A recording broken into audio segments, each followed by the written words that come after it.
ishlayman matbuot sifatida. Bundan bir necha yil avval o'sha vazir bilan, vazir boshchiligida chet ellik delegatsiyani qabul qilganmiz. Vazirimiz 60 dan oshganlar. Endi hozir nafaqadalar.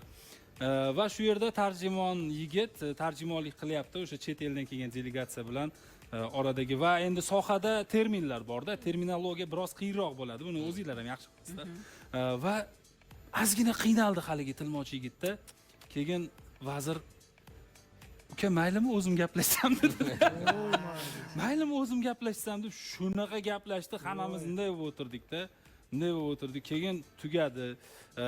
Suhbat tugagandan keyin haligi yigit so'rayapti vazirdan.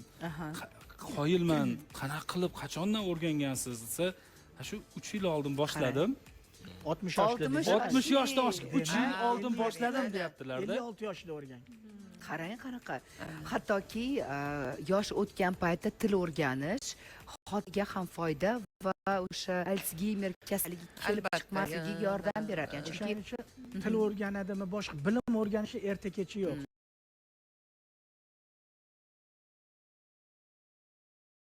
Faqat yaxshi niyat bo'lsa bo'ldi, harakat bo'lsa bo'ldi. To'g'ri. To'g'ri.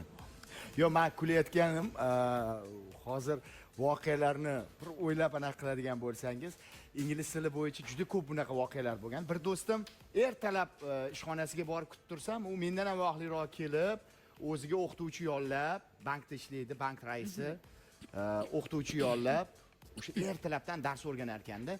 Men uni bilmagandim. Ertalabdan vaqtini 6 da boradi, 7 gacha ingliz tili o'rganadi, 7 dan 8 gacha qanaqadir ishlarni qiladi.